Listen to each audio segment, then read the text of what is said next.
Assalamualaikum warahmatullahi wabarakatuh. Selamat bertemu kembali dalam pelajaran fikih kelas 10. Nah, pada pertemuan kita kali ini kita masih melanjutkan tentang bagaimana pengurusan jenazah. Nah, kita di pertemuan kali ini kita akan membahas tentang bagaimana tata cara dan pelaksanaan daripada memandikan jenazah. Bagaimana langkah-langkahnya? Mari kita bahas bersama-sama. Persiapan memandikan jenazah. Sebelum jenazah itu dimandikan, maka lebih baik pakaian yang melekat pada jasad si jenazah dilepas terlebih dahulu.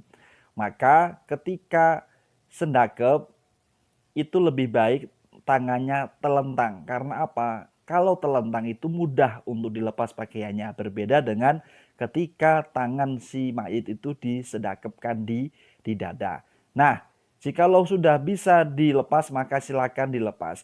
Namun jika masih belum bisa dilepas maka sebetulnya boleh kemudian ketika ditaruh jenazah itu dibawa di tempat yang tertutup, ya kemudian ditutupi di depan atau di kamar mandi terserah.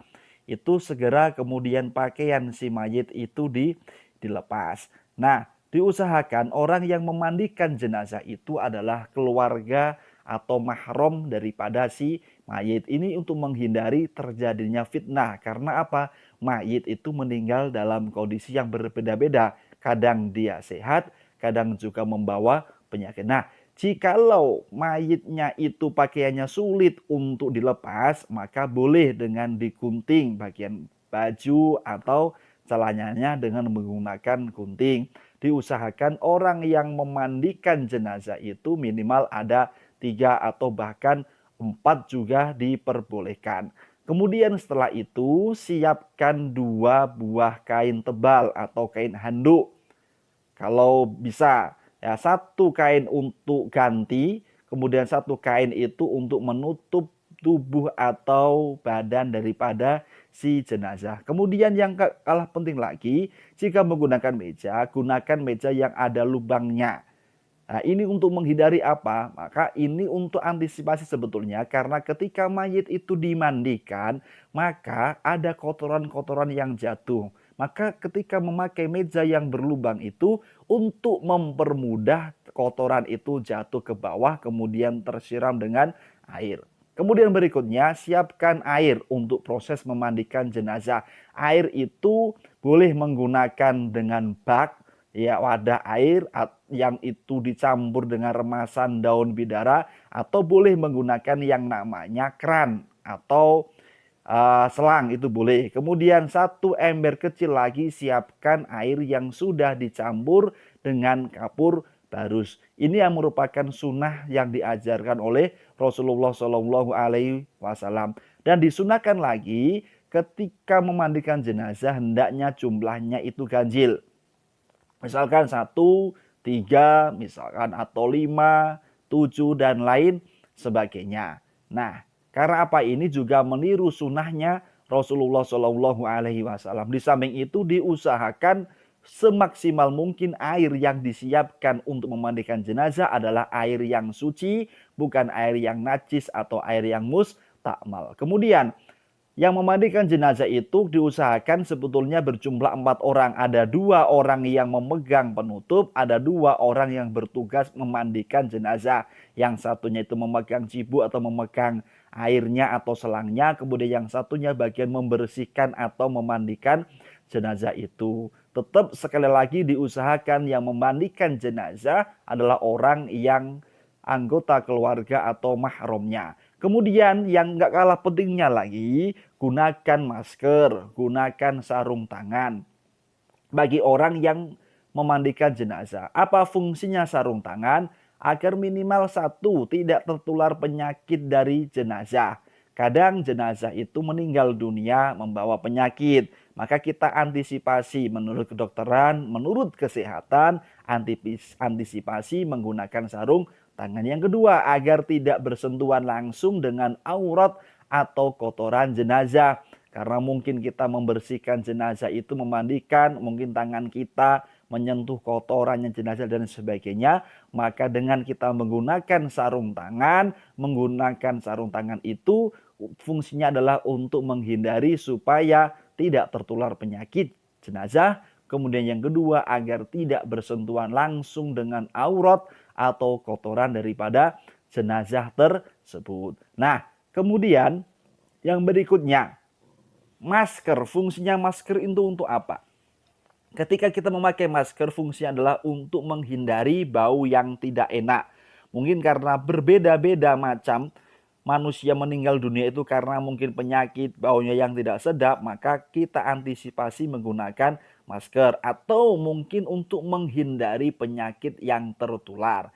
Itu menurut kesehatan. Nah, ini pun terserah sesuai dengan tradisi masyarakat sekitar. Kemudian kalau bisa pun menurut kesehatan pun dengan memakai kacamata. Nah, kacamata yang digunakan terserah, bisa kacamata renang misalkan. Tujuannya apa? Untuk menghindari cipratan ketika proses memandikan jenazah.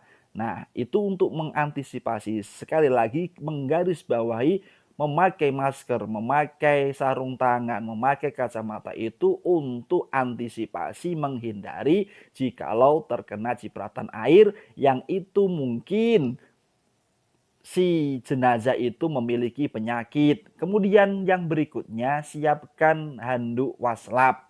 Nah, handuk waslap itu kalau bisa dipakai. Ya, dipakai untuk menutup tubuh kita atau istilah sekarang itu celemek gitu loh ya. Celemek itu fungsinya apa ya? Sama seperti tadi masker, kacamata, sarung tangan untuk menjaga kita supaya tidak terciprati dengan air. Nah, kemudian bagaimana prosesnya memandikan jenazah? Bersihkan kotoran jenazah terlebih dahulu.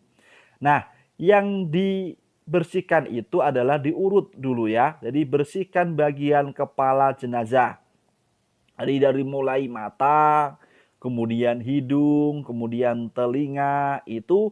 Nah, kemudian bersihkan kotoran perut. Bisa diurut dari dada sampai perut yang bagian bawah. Tapi ingat, mengurutnya harus pelan-pelan dari atas ke bawah gitu. Karena apa? Meskipun itu sudah meninggal dunia, diriwayatkan mayit itu masih bisa merasakan sakit. Makanya kita berhati-hati sekali dalam membersihkan kotorannya jenazah. Kemudian bersihkan bagian dubur dengan handuk waslap ya, atau mungkin dengan tisu atau apalah ya. Fungsinya apa? Karena di dalam dubur itu kan ada kotoran, tempat kotoran itu keluar. Maka bersihkan dulu.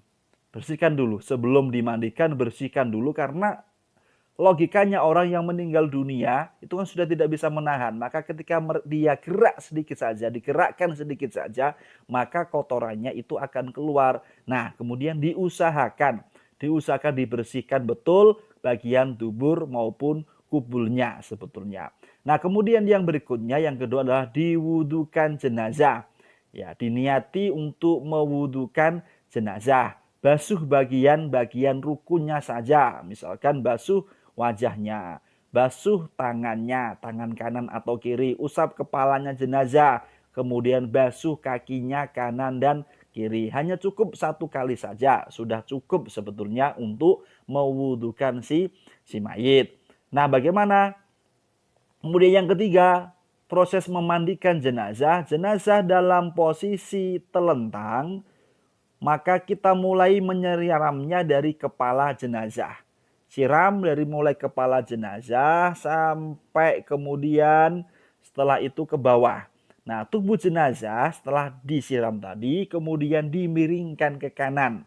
Ya, sedikit disiram, kemudian disabuni, dikosok-kosok ya secara halus. Kemudian tiap siraman kalau bisa dihitung berapa kali tadi. Kemudian tubuh jenazah dimiringkan lagi ke kiri, disiram, kemudian disabuni, dikosok-kosok secara halus pelan-pelan. Dan tiap siraman juga dihitung.